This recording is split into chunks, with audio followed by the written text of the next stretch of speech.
ஒரு காட்டுக்குள்ளே ஏகப்பட்ட மரம் இருந்துச்சு. அந்த மரத்துக்கும் செடிகளுக்கும் நடுவில் ஒரு ரோஜா செடி அழகாக பூத்திருந்துச்சு.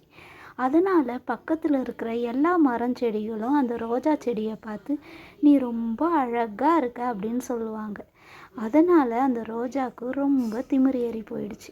திமிர் பிடிச்சி போன அந்த ரோஜா செடி பக்கத்தில் பூத்திருந்த ஒரு சூரியகாந்தி பூவை பார்த்து, ஏய் சூரியகாந்தியே, என்னத்தான் நீயும் பூவாக இருந்தாலும் உன்னை விட நான் தான் அழகு அப்படின்னு சொன்னிச்சான். அதுக்கு அந்த சூரியகாந்தி பூ சொன்னிச்சு, இந்த அளவுக்கு திமிர் உனக்கு இருக்கவே கூடாது, ஒரு நாள் நீயும் கஷ்டப்படுவ அப்படின்னு சொன்னிச்சான்.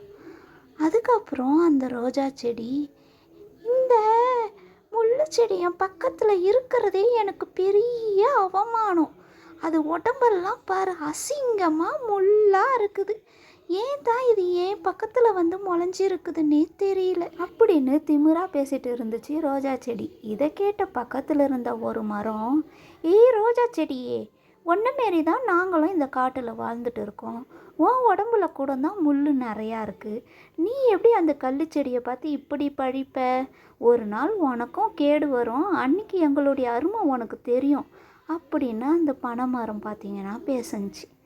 அதுக்கப்புறம் ஒரு நாள் ரொம்ப வெயிலாக இருந்துச்சு காட்டுக்குள்ளே.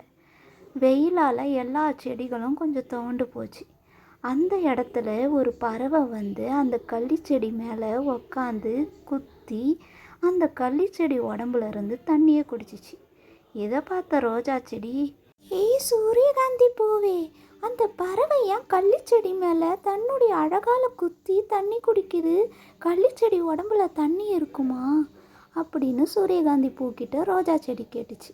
அதுக்கு சூரியகாந்தி சொன்னிச்சு, ஆமாம், அந்த கள்ளிச்செடி உடம்பு ஃபுல்லாக தண்ணி தான் இருக்குது, நீ தான் அதுக்கிட்ட முரண்டு பிடிச்சிட்ட, நீ மட்டும் அதுக்கிட்ட அன்பாக இருந்தனா அந்த கள்ளிச்செடி உன்னுடைய வேருக்கும் தண்ணி பாய்ச்சோம் அப்படின்னு சூரியகாந்தி பூ சொன்னிச்சான்.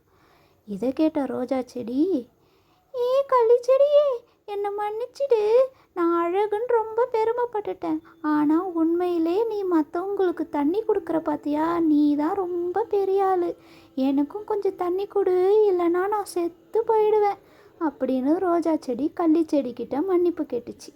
அதுக்கப்புறம் அந்த கள்ளிச்செடி சொன்னிச்சு, பெருமை அடித்தவன் ரொம்ப நாள் வாழ்ந்ததா சரித்திரம் இல்லை, நீ உன் தவற உணர்ந்துட்ட, அதனால் உன்னை நான் மன்னிச்சிடுறேன், ஏய் புறாவே, என் உடம்புல இருந்து கொஞ்சம் தண்ணி எடுத்து அந்த ரோஜா செடி வேருக்கு பாய்ச்சு அப்படின்னு அந்த கள்ளிச்செடி சொன்னிச்சு. தன் தவற உணர்ந்த அந்த ரோஜா செடி எல்லார்கிட்டேயும் மன்னிப்பு கேட்டு அதுக்கப்புறம் எல்லாருக்கூடையும் ஃப்ரெண்டாக ஆகி நல்லா அந்த காட்டில் சந்தோஷமாக இருந்தாங்களாம்.